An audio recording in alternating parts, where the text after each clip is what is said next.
Hey, Magic fans, welcome back. This is your captain speaking here on Captain Clyde's MTG. We got two new leaks from March of the Machines, and they're both Planeswalkers. And they're not new Planeswalkers, but they are new Planeswalkers. So, don't forget, guys, click the like and subscribe button. Try and get to 1,000 peeps. So, we'll do a quick one today and go over these brand new leaks from March of the Machines and how they could affect the new standard and even eternal environments. Environments?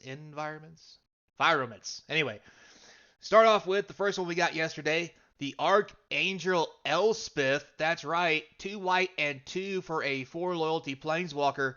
+1, create a 1/1 white soldier creature token with lifelink. -2, put 2 +1/+1 counters on target creature. It becomes an angel in addition to other types and gains flying.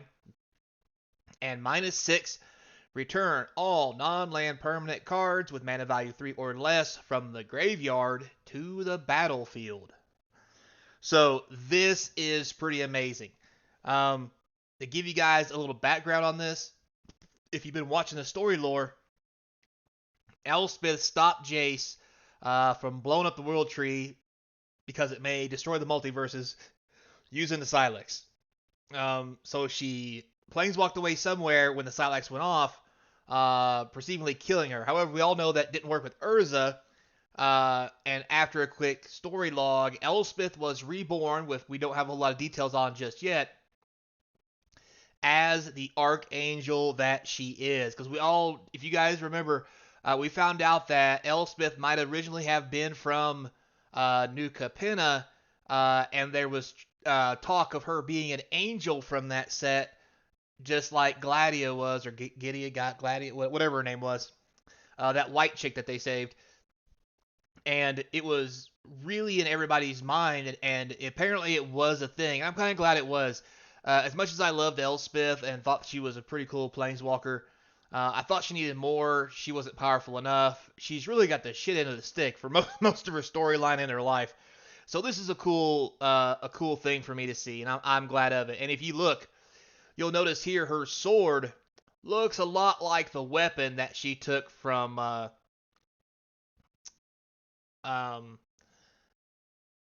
oh my lord, I'm just having a brain fart today. From the Constellation set where she killed the god with it. Instead of a spear, it looks more like a sword now. But anyway, so how does this affect gameplay? Well, 4 mana, 4 Planeswalker is about on par for what we've been getting here lately. The fact that it's a +1, it can protect itself is pretty good. The fact it can come in, put 2 -1/-1, or put 2 +1/+1 counters on something, give it flying, make it an angel, is going to be huge for angel decks, especially in Commander. Because this basically means the cards you play, they're not angels, but could still have some decent synergy in your deck, could become synergistic by you laying this card and turning it into an angel. So that's really cool. And honestly, a -6, return all land permanents that are 3 or less from the graveyard to the battlefield. This makes White Weenie playable against certain decks. Because a lot of decks will go in, they'll load the deck up on removal and what have you, but a lot of times that removal doesn't include Planeswalkers because it's a weenie deck, and they're just looking to keep the cards out of the creatures off the board long enough so they can win or establish themselves. If this gets on the board as uncontested, it could very well undo all that by getting to 6, and that's only in 3 turns. On turn 4 you lay it goes to 5, turn 6 it goes up to 6, and then on turn 7 you sacrifice it, everything from the graveyard goes back into play. Plus, if you have another one in your hand, then you lay the other one to replace it. You just make another 1/1 or give something on the board, +2/+2, make it an angel flying and send it over the top. This card is going to think I see a pretty good amount of play in Standard. It's going to be a big card for Commander and all those angel decks. The Eternal formats, not so much. 4 mana is quite a bit. But we've seen cards 4 mana higher making the Eternal formats here lately, especially Modern, due to their power level. Maybe the -6 is good enough.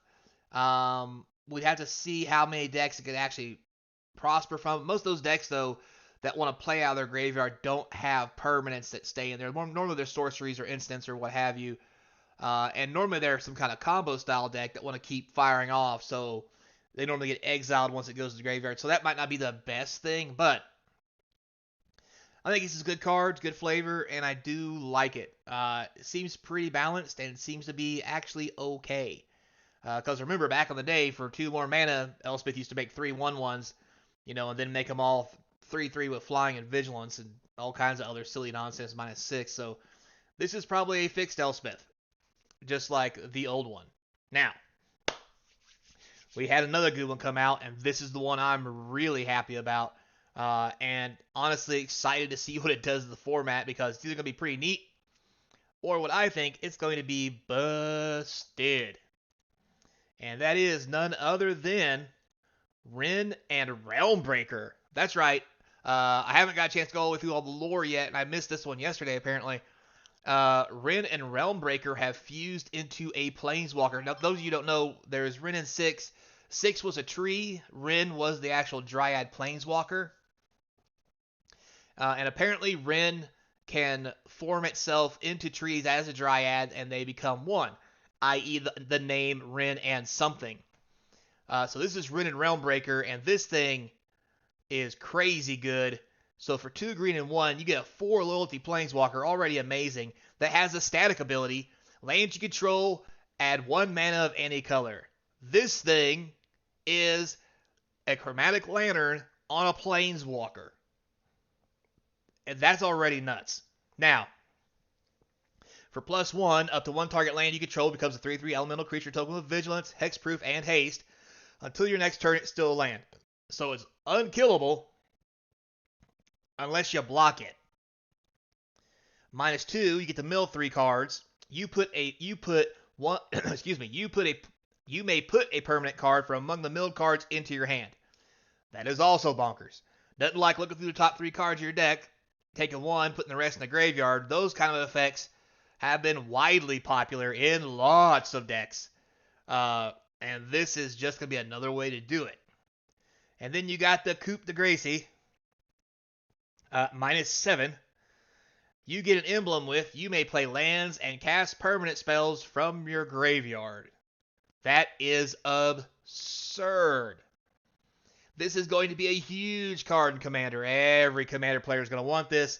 This is easily going to be a $40, $50 card. Now it's been spoiled.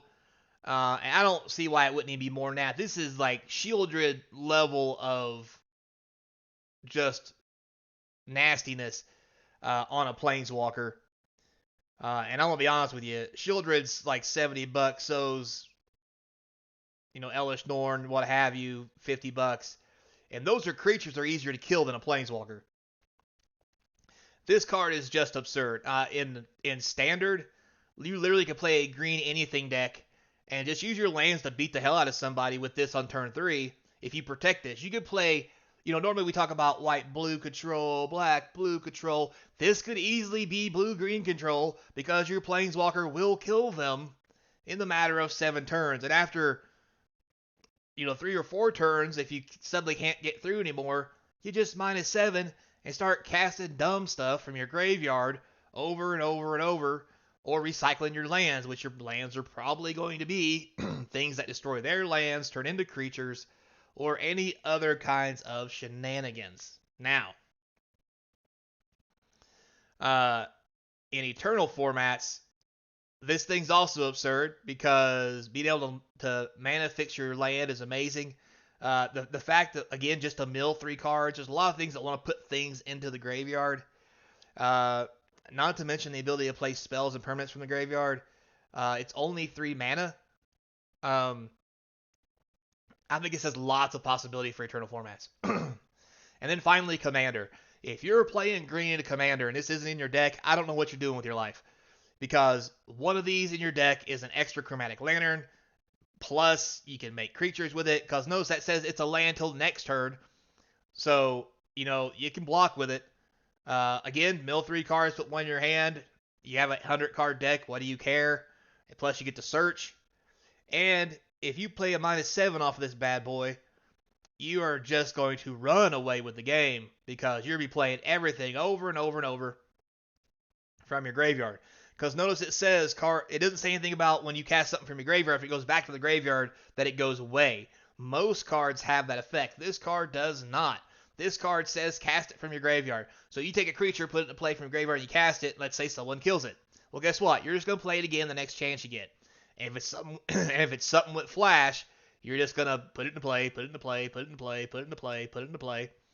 So now if somebody's got to exile your graveyard, exile the permanent, it's just insane. And if you're playing with land, if you're playing like a strip mine and this, you're just a monster in Commander. I'm going to say that right now. But anyway, so lots of good stuff going on. Some amazing cards getting previewed. And yeah, I think we're going to be in for a shock as things go on and move forward. So, yeah, and one last thing to note, I forgot to mention earlier that I thought was absurd about this card. In Commander, notice how it says you make something an angel. If you remember the book of Divine something from the D&D set that said, as long as you control this angel, you can't lose the game. All you had to do is kill the angel. And it was a weird combo with that one land that was a snow land, because it was all typed, so it could be an angel. You literally, if you have this in play, you get the book out, like in Commander, you could activate any land, then make it an angel, and then never activate it again and never lose. So, more shenanigans. Anyway, guys, thanks a lot for watching. I do appreciate it. Stay tuned for the Diablo runs. And as always, till next time, be kind. I hope to see you crossing the game table.